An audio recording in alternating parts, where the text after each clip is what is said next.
ચલો welcome back dear student.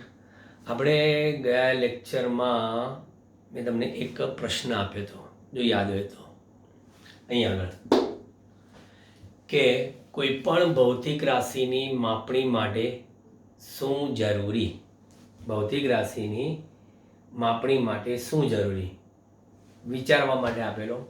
વિચાર્યો હોય તો કોમેન્ટમાં લખો સાહેબ આ જવાબ છે, તો હું જોઈ લઉં. હવે કોમેન્ટમાં તમે જ્યારે આપો ત્યારે બરાબર જવાબ હું તમને કહી દઉં. એ પ્રશ્નનો જવાબ કે મારે કોઈ ભૌતિક રાશિ તરીકે સપોઝ દ્રવ્યમાન દળની માપણી કરવી છે, તો દળની મારે માપણી કરવી છે, તો એના માટે મારે કઈ બે બાબતો જાણવી જરૂરી છે. ધારો કે તમને તમારી મમ્મી એમ કે બેટા જરા દુકાનમાં જઈને આ ખાંડ લેવા પહોંચી જા. દુકાનમાં તમે પહોંચશો, દુકાનદારને કહેશો કે ભૈયા ખાંડ આપો ને, તો શું તમને ખાંડ આપી દેશે? એમ સામે પ્રશ્ન પૂછશે, શું કે બેટા કેટલી આપવું? તમે સંખ્યા કહી દેશો કે એક કામ કરો ને 5 આપી દો. 5 મારા જેવો ટીખડીઓ હશે કોઈ દુકાનદાર તો 5 દાણા પકડીને દેશે, લાય અથેળીમાં જ આપી દઉં 5 દાણા. અરે ભૈયાજી 5 દાણા નહીં, તો તું 5 બોલ્યો તો કશું આગળ બોલ્યો જ નથી. 5 કિલોગ્રામ ખાંડ આપો. એમ કે ને કે 5 કિલો ખાંડ જોઈએ છે, એટલે એનો અર્થ એ થયો કે ખાલી 5 એટલે સંખ્યાથી ના ચાલ્યું, બાજુમાં કિલોગ્રામ એવો એકમ કહેવો પડ્યો. એટલે આની પરથી તમને જવાબ મળી ગયો હશે કે કોઈ પણ ભૌતિક રાશિની માપણી માટે શું જરૂરી. તો કે કોઈ પણ ભૌતિક રાશિની માપણી માટે એનો એકમ અને એની સંખ્યા જાણવી જરૂરી. બરાબર. ચાલો હવે આપણે ભૌતિક જ્ઞાનમાં જુદા જુદા માપનોમાં મૂળભૂત ભૌતિક રાશિના માપનમાં જ રસ છે, એટલે એવો એક આપણે કહીએ લંબાઈનું માપન. મારે લંબાઈનું માપન કરવું છે, કેમ કે આપણી પાસે મૂળભૂત ભૌતિક રાશિ કઈ લંબાઈ, દ્રવ્યમાન અને સમય. અત્યારે આપણે પહેલાં જોરશોરથી લંબાઈની ચર્ચા કરીએ. લંબાઈનું માપન કરવું છે. હવે લંબાઈનું માપન કરવું હોય તો એ લંબાઈનું માપન બે રીતે થાય. કોઈ મેઝરમેન્ટ કરવું છે મારે લેન્થનું, બે રીતે થાય. તો એક રીત છે કઈ પ્રત્યક્ષ રીત, અને બીજી કઈ છે પરોક્ષ રીત. પ્રત્યક્ષ રીત અને પરોક્ષ રીત, આ બે રીતે મને લંબાઈનું માપન મળશે. એમાં પ્રત્યક્ષ રીતમાં તમે જોશો કે 10⁻³ મીટરથી 10⁻² મીટર સુધી શું થાય? તો કે 10⁻³ થી 10⁻² મીટર સુધી સાદી માપપટ્ટીથી શું થાય? માપન થાય. આનું પછી હજી આગળ જઈએ તો 10⁻³ મીટર નું માપન. આ મારે માપન કરવું હોય તો કહે છે કે વર્નિયર કેલિપર્સની મદદથી. વર્નિયર કેલિપર શું છે? પ્રયોગશાળામાં તમે જશો જ્યારે ભૌતિક પ્રેક્ટિકલ 11મા ધોરણમાં, ત્યારે પ્રેક્ટિકલમાં તમારે વર્નિયર કેલિપર્સ નામનું એક સાધન આવે છે. આ સાધનમાં કેવું હોય છે કે એમાં એક મુખ્ય માપપટ્ટી હોય છે, બીજી ગૌણ માપપટ્ટી હોય છે. મુખ્ય માપપટ્ટી જે હોય છે એના એક વિભાગની કિંમત લગભગ 1 મિલીમીટરની હોય છે, એટલે કે 0.1 સેન્ટીમીટર. બીજા એક ગૌણ વિભાગ હોય છે જેને વર્નિયરના વિભાગ કહેવાય છે, એની અંદર એ વિભાગો આપેલા હોય છે 10 વિભાગ. તો 0.1 ભાગ્યા 10 એટલે 0.01 સેન્ટીમીટર. એ શું છે? તમારા આ વર્નિયર કેલિપર્સ ઓછામાં ઓછું એટલું અવલોકન લઈ શકે, 10⁻2 સેન્ટીમીટર જેટલું. એટલે મેં કીધું 10⁻4 મીટરનું માપન વર્નિયર કેલિપર્સની. એ કેવું હોય કે મારી પાસે આવો એક પોલો નળાકાર હોય, એ પોલા નળાકારનો અંદરનો વ્યાસ અને એનો બહારનો વ્યાસ મારે માપવો હોય તો આ વર્નિયર કેલિપર્સની મદદથી ચોકસાઈપૂર્વક માપી શકાય. ધેટ મીન્સ કે આ બધી પ્રત્યક્ષ રીત થઈ. હજી પણ તમે નાનું અવલોકન લેવું હોય તો 10⁻5 મીટર નું માપન, આટલા સુધીનું. તો એ માપન શેની મદદથી થાય? તો કે માઇક્રોમીટર સ્ક્રૂ ગેજ વડે. માઇક્રોમીટર સ્ક્રૂ ગેજ આ પણ એક પ્રેક્ટિકલમાં જ આવતું સાધન છે. આ માઇક્રોમીટર સ્ક્રૂ ગેજ એ પાતળા કાગળની જાડાઈ કાં તો બાયોલોજીમાં વપરાતી એક કાચની સ્લાઇડ આવે છે, બરાબર, એની જાડાઈ માપવા માટે, માથાના વાળની જાડાઈ માપવા માટે, સાયકલમાં આવતા બોલ બેરિંગ્સ છે નાના નાના છરા, એનો વ્યાસ માપવા માટે એ માઇક્રોમીટર સ્ક્રૂ ગેજ આવે છે. એ પણ તમને ઓછામાં ઓછું ચોકસાઈપૂર્વકનું અવલોકન 10⁻5 મીટર સુધી એ માપી શકે છે. એટલે આ પણ આપણી પ્રત્યક્ષ જ રીત થઈ. પછી માઇક્રોમીટર સ્ક્રૂ ગેજની સાથે બીજું એક સ્ફેરોમીટર પણ આવે છે. સ્ફેરોમીટર એ પણ 11મા ધોરણમાં જ પ્રેક્ટિકલ્સમાં આવશે. સ્ફેરોમીટર એટલે સ્ફિયર એટલે ગોળ, અને સ્ફેરોમીટર એટલે ગોળાઈ માપક. કોઈ વક્ર સપાટીની વક્રતા ત્રિજ્યાનું માપન કરવું હોય તો પછી સ્ફેરોમીટર વડે ચોકસાઈપૂર્વક માપી શકાય. આ બધા અવલોકન આટલે સુધી તમે જઈ શકો. જો તમે કેટલી ચોકસાઈ સુધી જાઓ છો? 1 મિલીમીટર સુધી પહોંચ્યા, એનથી નાનું લીધું, એનથી નાનું લીધું, બરાબર. એમ હજી નાના નાના નાના જતા જઈએ તો ખરેખર આપણે તરંગ લંબાઈની જે સાઈઝ છે, બરાબર, એ તરંગ લંબાઈની સાઈઝ એટલે કેટલી? 10⁻10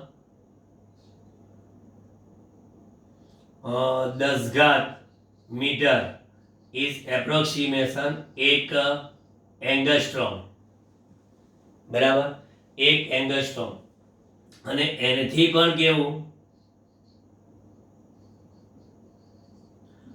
નાનું માપન, બરાબર. એ શેની મદદથી થાય? Tunnelling microscope. ટનલિંગ માઇક્રોસ્કોપ વડે પ્રકાશની તરંગ લંબાઈ તમે જોજો કે પ્રકાશની તરંગ લંબાઈ એ 10⁻10 મીટર એટલે કે એંગસ્ટ્રોમના ક્રમાંકમાં હોય છે. બહુ જ નાનું માપન. તમને એ પણ ખબર છે કે ઇલેક્ટ્રોન એ કણ છે, પણ જ્યારે ઇલેક્ટ્રોન ગતિમાન સ્થિતિમાં આવે અને તરંગ સ્વરૂપ હોય તો ઇલેક્ટ્રોનને તરંગ સ્વરૂપે તરંગ લંબાઈ હોય, અને ઇલેક્ટ્રોન તરંગ લંબાઈનો ઉપયોગ થાય છે ઇલેક્ટ્રોન માઇક્રોસ્કોપમાં. અને આ ઇલેક્ટ્રોન જે માઇક્રોસ્કોપ છે એ એંગસ્ટ્રોમ કરતાં પણ નાના મૂલ્યનું અવલોકન લઈ શકે છે. વિચાર કરો. એટલે આ બધી રીત તમે કેવી થઈ ગઈ તમારી? પ્રત્યક્ષ, બરાબર. પણ પરોક્ષ રીતની વાત કરીએ તો પરોક્ષ રીતમાં શું હોય? તો કે છે કે ખૂબ જ મોટા અંતરોનું માપન. ખૂબ જ મોટા અંતરોનું માપન. હવે ખૂબ જ મોટા અંતરોનું માપન એટલે અવલોકિત વિશ્વની પરિસીમાઓ. તમને ખબર છે કે પૃથ્વીની ત્રિજ્યા, બરાબર, એ કેટલી મોટી હોય છે? તે પૃથ્વીની ત્રિજ્યા 6400 કિલોમીટર, પણ પૃથ્વી અને સૂર્ય વચ્ચેનું અંતર તમે જો કે પૃથ્વી અને સૂર્ય વચ્ચેનું અંતર તો એ 1.496 × 10⁻11 મીટર છે, બરાબર, જેને એસ્ટ્રોનોમિકલ યુનિટ કહે છે. પૃથ્વી અને સૂર્ય વચ્ચેનું સરેરાશ અંતર 1 એસ્ટ્રોનોમિકલ યુનિટ. હવે એટલું મોટું અવલોકન લેવા આપણે માપવું હોય તો પરોક્ષ રીતે મપાય. એના માટે આવા કંઈ વર્નિયર કેલિપર, સાદી માપપટ્ટી કે ફૂટપટ્ટી એનો ઉપયોગ ના થઈ શકે. એટલે આ પરોક્ષ રીતેનું માપન છે. અને પરોક્ષ રીતે જે માપન કરીએ છીએ એના માટે ઉપયોગ કોનો કરીએ છીએ? દ્રષ્ટિસ્થાન ભેદની રીતે અવલોકન. દ્રષ્ટિ સ્થાન ભેદની રીતે. હવે તમારા મગજમાં આ એક પ્રશ્ન આવે કે દ્રષ્ટિ સ્થાન ભેદ કોને કહેવાય? 10મા ધોરણમાં તમે અરીસા લેન્સ ભણી ગયા. અરીસા લેન્સમાં તમે વસ્તુ પીન એનું પ્રતિબિંબ ક્યાં મળે છે એના માટે પ્રાયોગિક રીતે જ્યારે અવલોકન લો તો આપેલી વસ્તુનું લેન્સ વડે મળતું પ્રતિબિંબ કે અરીસા વડે મળતું જે પ્રતિબિંબ છે એમાં વસ્તુ પિન અને પ્રતિબિંબ પિન વચ્ચે દ્રષ્ટિસ્થાન ભેદ હોવો એટલે શું?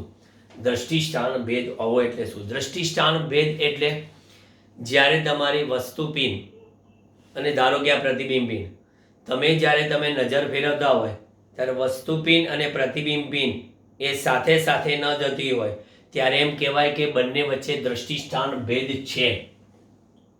પણ તમે પ્રેક્ટિકલી તમે એને વ્યવસ્થિત રીતે ગોઠવીને આ વસ્તુ પિન અને તમારી આ પ્રતિબિંબ પિન તમે એમ જો કે જાણે એકબીજા પર સંપાત થઈ ગઈ હોય અને હું નજર ફેરવું છતાં પણ કહે છે કે બંને સાથે સાથે જ જાય તો એનો અર્થ એ થયો કે બંને પિન વચ્ચે દ્રષ્ટિસ્થાન ભેદ દૂર થઈ ગયો.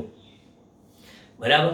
તમે નજીકના અંતરે તમે જોશો ને તો ધારો કે ચાલો આપણે એક સાદો પ્રયોગ કરીએ કે આ મારી પાસે પેન્સિલ છે. આ પેન્સિલને હું અહીંયા આગળ રાખું છું અને બે આંખ વડે જોઉં છું. આ બે આંખ એટલે મારું બે અવલોકન સ્થાન. અવલોકન સ્થાન A, અવલોકન સ્થાન B. એમાં આ જોઉં છું. એક આંખ બંધ કરું બરાબર તો એ મને પેન્સિલ તો દેખાવાની છે. બીજી આંખ બંધ કરું તો એ મને પેન્સિલ દેખાવાની છે. અને બંને આંખ ખુલ્લી રાખું તો પેન્સિલ દેખાવાની છે. પણ તમે એક આંખ બંધ કરો તરત બીજી આંખ બંધ કરો તો પેન્સિલ તમને આમાં ખસતી લાગશે. જો હા, તમે ટ્રાય કરી જજો. અત્યારે હું જોઉં છું એ તમને કઈ રીતે બતાવી શકું. પણ તમે પેન્સિલ એમ રાખીને આંખને વારાફરતી બંધ કરો આમ ખસશે. એટલે એનો અર્થ એ થયો કે આ આંખ માટે અવલોકન દિશા આ બાજુ ગઈ અને આ આંખ માટે અવલોકન દિશા આ બાજુ ગઈ. એટલે હવે જે હું બતાવવા માંગુ છું ને એ આમ છે કે ધારો કે આ તમારી આંખો બરાબર.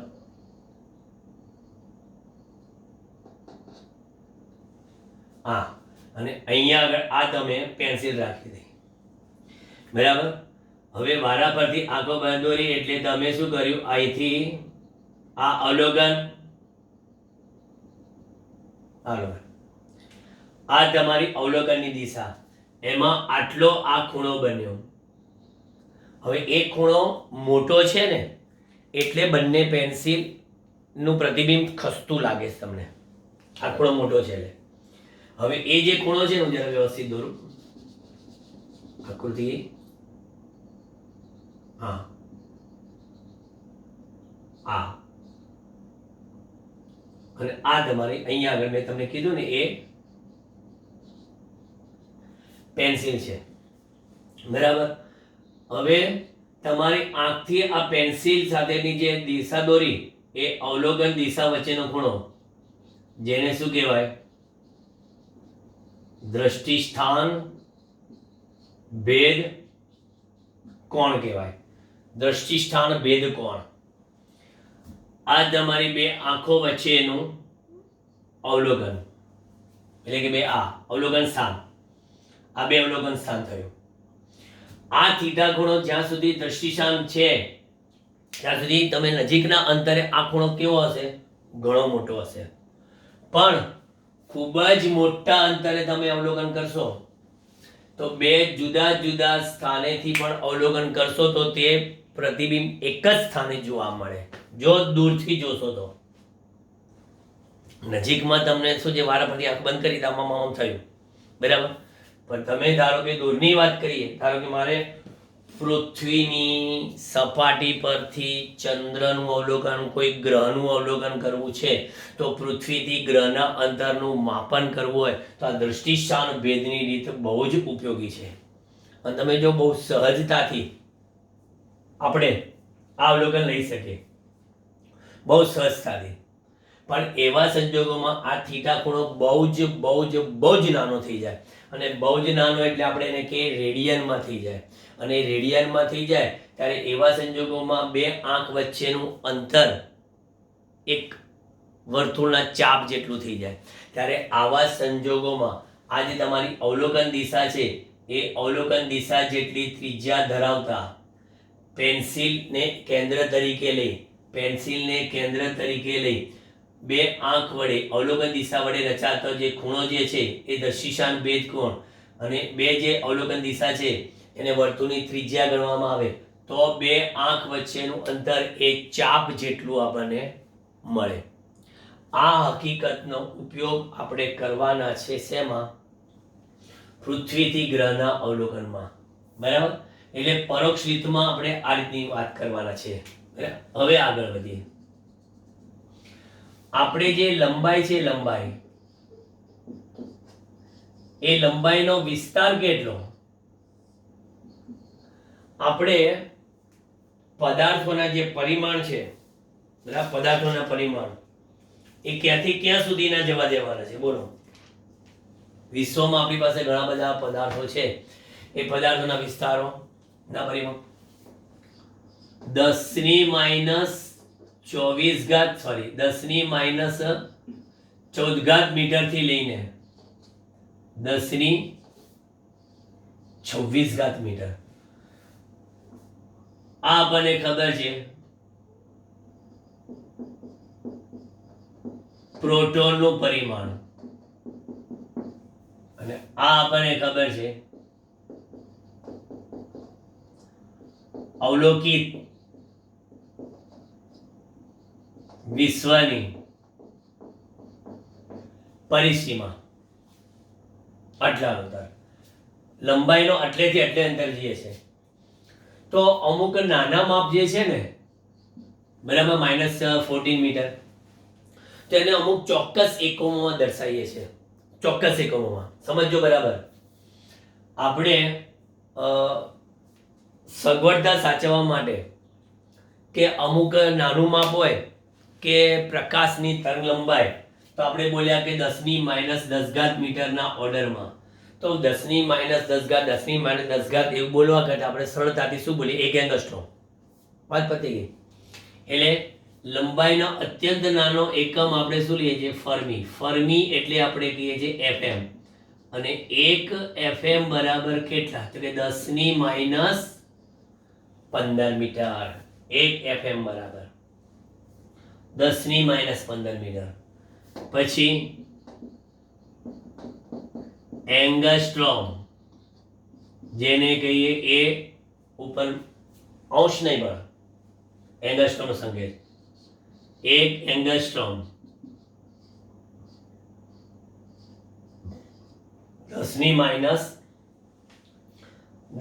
મીટર. 1 એંગસ્ટ્રોમ બરાબર. આ વાત થઈ ગઈ નાના મૂલ્યોની. હવે મોટાની વાત કરીએ. પૃથ્વી અને સૂર્ય વચ્ચેનું સરેરાશ અંતર AU, એસ્ટ્રોનોમિકલ યુનિટ.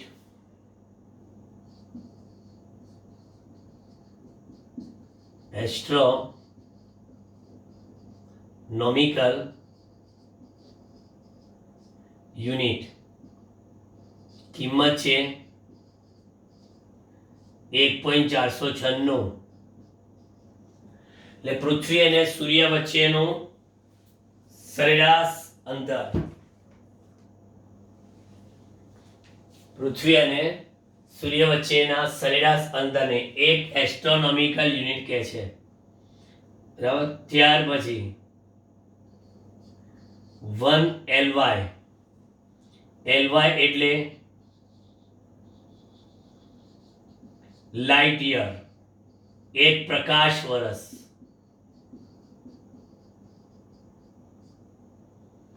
પ્રકાશ વર્ષ એટલે શું? પ્રકાશનું કિરણ 1 વર્ષમાં 3×10⁸.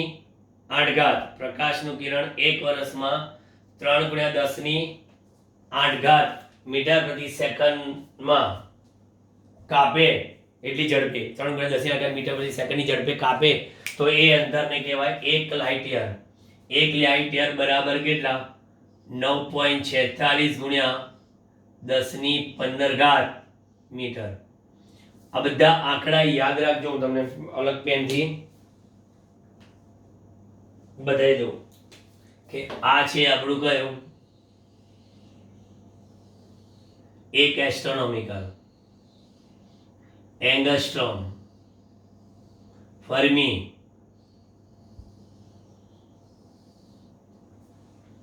પ્રકાશ વર્ષ, અને હજી બીજું એક છે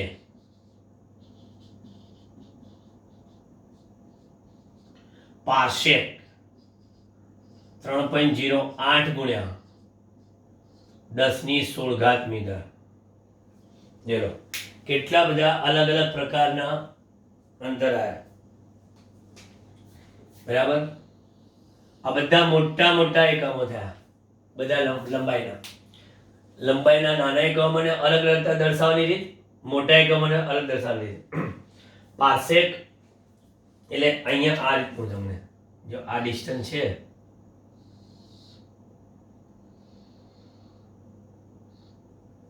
આ ખૂણો જે છે 1 સેકન્ડનો, અને આને કહેવાય 1 પીસી, 1 પાર્સેક, અને આને કહેવાય 1 એસ્ટ્રોનોમિકલ યુનિટ.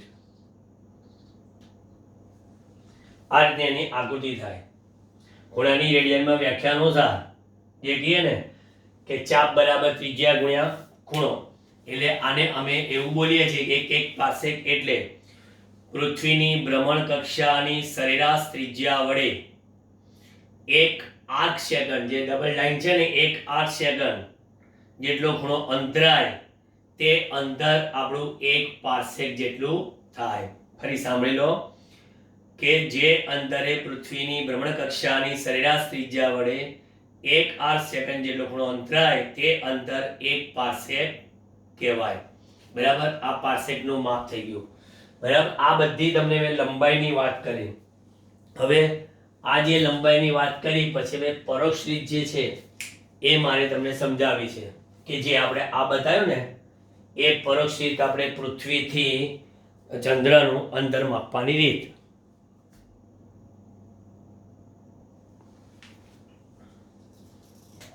ચાલો હવે આપણે બધી થિયરીઓ સ્ટાર્ટ થઈ ખરેખર કે દ્રષ્ટિ સ્થાન ભેદની રીતે પૃથ્વીથી કોઈ ગ્રહનું અવલોકન.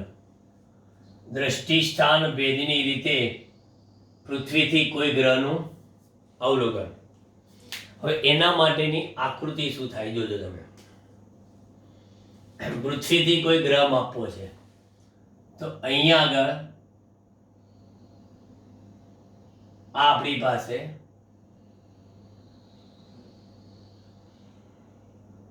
પૃથ્વી છે. હવે પૃથ્વીમાં આપણે અવલોકન દિશા એટલે કે પૃથ્વીના વ્યાસાંત બિંદુઓ લીધા. પૃથ્વીના વ્યાસાંત બિંદુઓએ 2 અવલોકન સ્થાન લીધા. જેમ આપણે 2 આંખ હતી ને એમ આ 2 અવલોકન સ્થાન.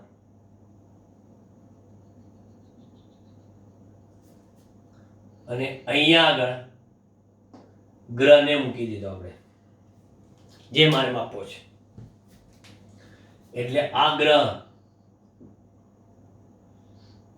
P લખીએ. આ વ્યાસાંત બિંદુઓ A અને B બતાવીએ. આ વ્યાસાંત બિંદુઓ વચ્ચેનું અંતર એટલે કે 2 અવલોકન સ્થાન વચ્ચેનું અંતર એ મેં B કીધું. આ બંને સ્થાન પરથી P મારે જોવો છે એટલે કે પ્લેનેટ એટલે ગ્રહ. આ ગ્રહ છે અને આ આપણે સમજવા માટે આ પૃથ્વી છે. અહીંથી મેં અવલોકન લીધું જો આ અવલોકન દિશા એપી અને આ અવલોકન દિશા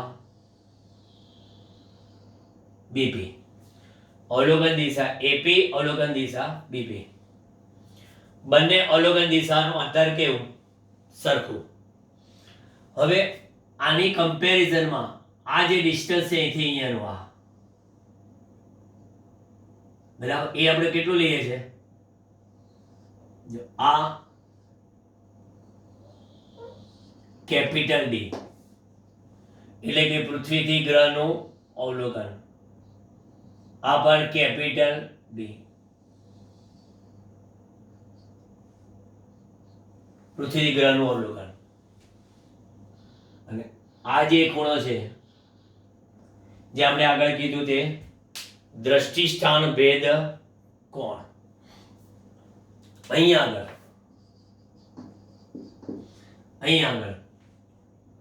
આ જે બી છે, બી બે અવલોકન સ્થાન વચ્ચેનું અંતર એ આપેલા ગ્રહની સાપેક્ષે વેરી મચ લેસ ધેન શું આવે? Capital D. તો ઇમ્પ્લાઇઝ હું એમ કહી શકું કે B upon D is very much less than 1 થાય. તો પછી થીટા એ કેવો બને? અત્યંત નાનો કોણ બને. થીટા અત્યંત નાનો કોણ બને. ત્યારે પછી તમે જો અહીંયા સેન્ટરથી અવલોકન લો, એથી અવલોકન લો, એથી અવલોકન લો, ત્રણે ત્રણ કેવા થઈ જાય? સરખા.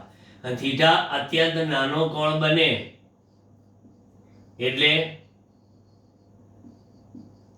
રેડિયનમાં લેતા, બરાબર, એને રેડિયનમાં લેતા, અને એ રેડિયનમાં આવી જાય તો પછી આ બે અવલોકન સ્થાન જે છે, અવલોકન સ્થાન એ પી કેન્દ્ર વાળા અને કેપિટલ ડી ત્રિજ્યા ધરાવતા એવા વર્તુળની ચાપ તરીકે લઈ શકાય. તો માટે તમે કહી શકો કે ખૂણાની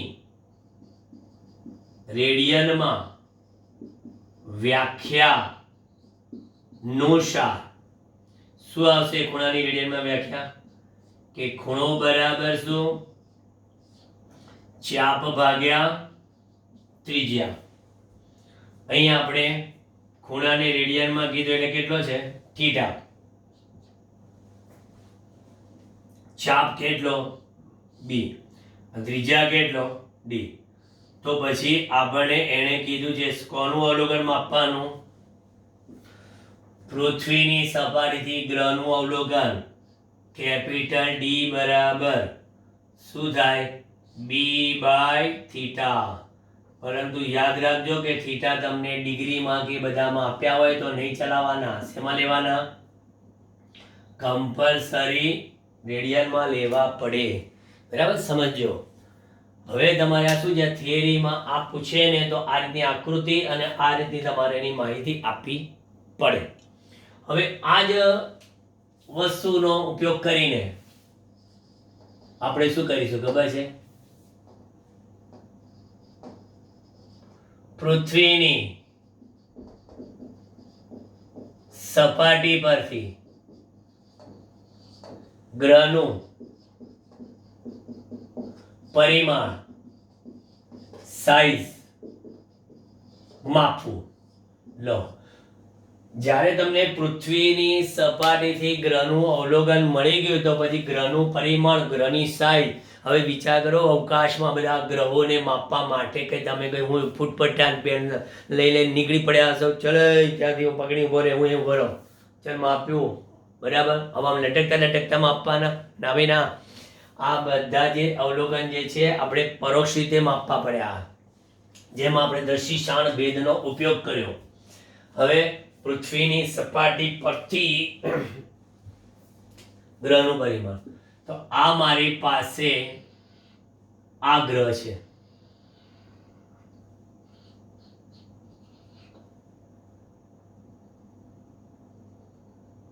અને અહીંયા આગળ આ પૃથ્વીની સપાટી. બહુ દૂર છે પૃથ્વી, એમ જ માનજો આપણે.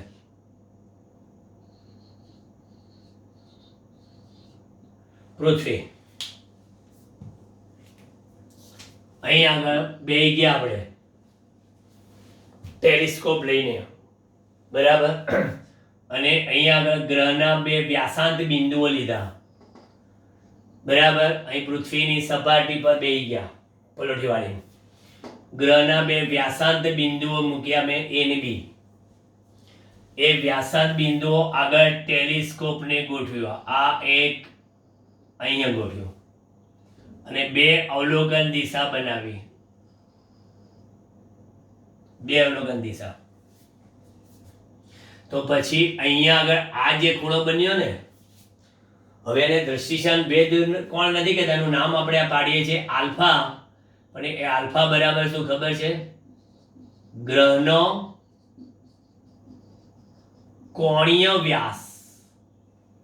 અને અહીંયા જે આ ડી બતાવીએ છે ને, એ ડી એ ગ્રહનો વ્યાસ.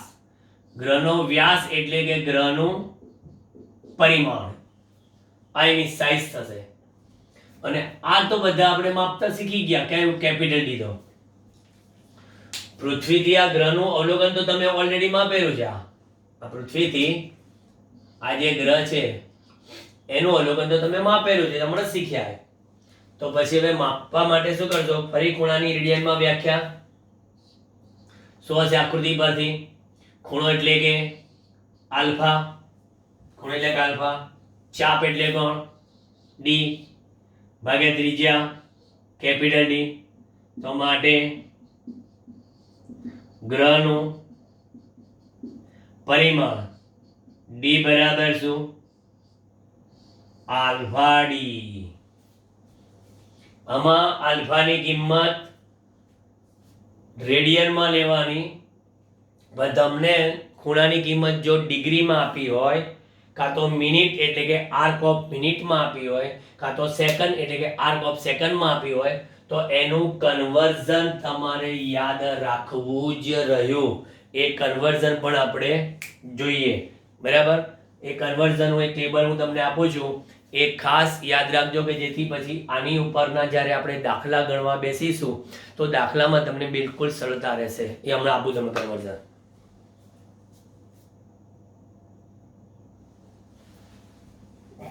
ચલો જો આ બધું યાદ રાખજો.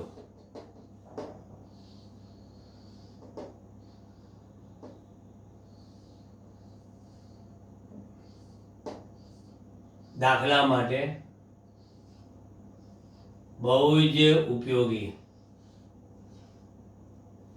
દાખલા માટે ખાસ સૌથી પહેલા તો આપણે વર્તુળમાં આપણે ખૂણાની વાત કરીએ તો આખું એક સર્કલ પૂરું કરીએ તો આપણે શું લખીએ છીએ કે 360 ડિગ્રી. 360 ડિગ્રી બરાબર શું લખીએ છીએ? 2 પાઈ રેડિયન લખીએ છીએ. 360 ડિગ્રી બરાબર 2 પાઈ રેડિયન. તો માટે 180 ડિગ્રી બરાબર પાઈ. પાઈ એટલે 3.14 રેડિયન લખાય. 180 ડિગ્રી બરાબર 3.14 રેડિયન. તો હવે સૌથી પહેલા યાદ રાખજો કે ડિગ્રીનું રેડિયન. તો 1 ડિગ્રી બરાબર કેટલા? Pi by 180 radian. ડિગ્રીનું રેડિયનમાં રૂપાંતર કરવું હોય તો પાઈ બાય 180 વડે ગુણવાના, અને રેડિયનનું ડિગ્રીમાં કરવું હોય તો 180 બાય પાઈ વડે ગુણવાના.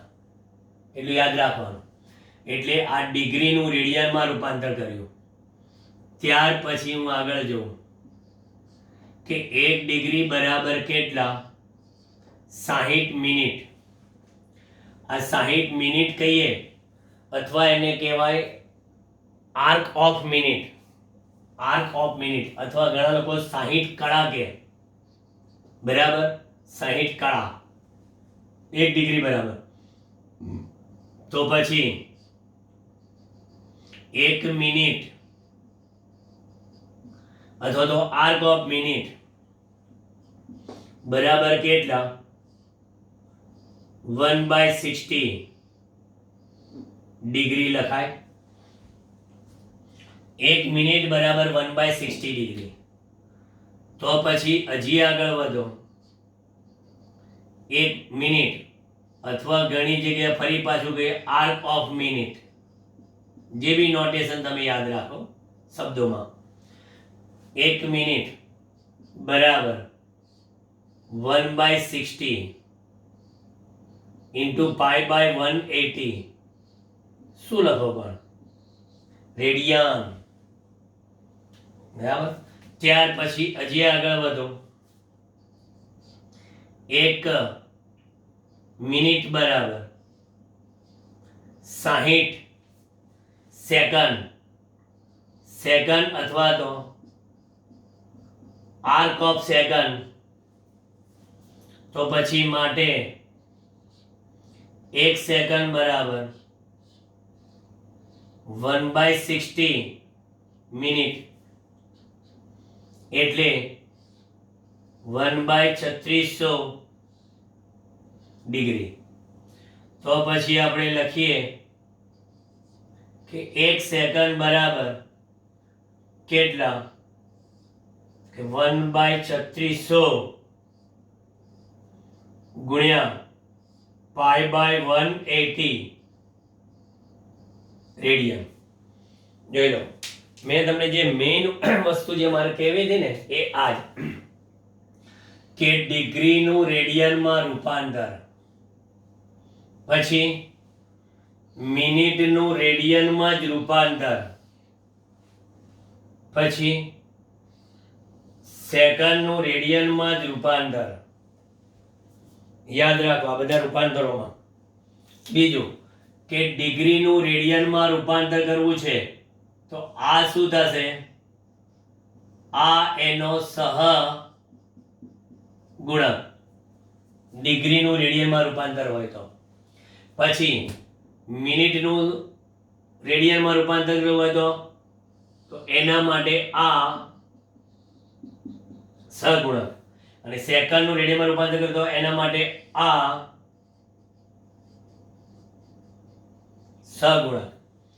બરાબર. એટલે આ વસ્તુ તમે દિમાગમાં સ્ટોર કરીને રાખજો, કેમ કે ખૂણા માટે આટલી વસ્તુ તો તમારે ખાસ ખ્યાલ રાખવી જ પડશે કે ખૂણાના અલગ અલગ મૂલ્યો, ડિગ્રીનું માપ રેડિયનમાં, મિનિટનું રેડિયનમાં, સેકન્ડનું રેડિયનમાં. અને પછી ધારો કે આપણને કોઈ પૂછશે કે ભાઈ ના મને સેકન્ડમાં જવાબ આપો, મને મિનિટમાં જવાબ આપો, મને ડિગ્રીમાં જવાબ આપો, તો આખું આ સહગુણક ઉલટાઈ જશે કે રેડિયનનું ડિગ્રીમાં 180/π, પછી રેડિયનનું મિનિટમાં તો 60 × 180/π, આ 3600 × 180/π. આગળ પેલી સાઈડ જાય તો ઉલટાઈ જાય. પછી એક આ વસ્તુ સમજો, તમારું મેથ્સ જ છે આ, કે આપણી પાસે આવો એક કાટકોણ ત્રિકોણ છે, A, B અને C. કાટકોણ ત્રિકોણ. હવે કાટકોણ ત્રિકોણમાં તમે અહીંયા આને હંમેશા શું કહે છે કાટકોણ ત્રિકોણમાં? કર્ણ. અને જો આપણે આ ખૂણો થીટા લઈએ, બરાબર, તો આ એની શું થઈ ગઈ? પાસેની બાજુ. અને આ એની કઈ થઈ? ખૂણાની સામેની બાજુ. અને જો અહીંયા થીટા લઈએ તો એ હું તમને અલગથી બતાવું. એટલે આ ખૂણો કયો? આલ્ફા. તો એ આલ્ફા માટે આ એની કઈ થઈ? સામેની બાજુ. અને આ એનીથી શું થઈ? પાસેની બાજુ. બરાબર. તો હવે કોઈ પૂછે અહીંયા આગળ કે sin થીટા, cos થીટા અને tan થીટા કેટલા? તો સાઈન થીટા બરાબર, તમે આકૃતિ પરથી કહી શકો કે સાઈન થીટા બરાબર સામેની બાજુ છેદમાં કર્ણ, પછી પાસેની બાજુ છેદમાં કર્ણ, સામેની બાજુ છેદમાં પાસેની બાજુ. આ બ્લુ પેનથી બતાવ્યું, બ્લુ પેનનું લખ્યું. પછી અહીંયા આગળ ધારો કે sine alpha, cos alpha, tan alpha આ લખવું હોય તો સાઈન આલ્ફાની સામેની બાજુ કઈ? બીસી, પણ કર્ણ તો બંનેમાં એસી. સાઈન કોસ આલ્ફાની પાસેની બાજુ કઈ? તો કે એબી છેદમાં એસી. તો અહીંયા બીસી ભાગ્યા ગયા એબી. ક્લિયર? ચલો, આ બધું દાખલામાં તમારા ઉપયોગમાં આવશે. બરાબર? હવે મેં તમને આજે ચલાવ્યું ને જે બી, એના ઉપર હવે દાખલા પર આગળ વધીએ. બરાબર? આ બધી પ્રેક્ટિસ કરજો, કેમ કે દાખલા વખતે આ સૂત્રોને આ રૂપાંતર જો મગજમાં હશે તો ઇઝી પડશે. એટલે કમિંગ સૂન નેક્સ્ટ લેક્ચરમાં.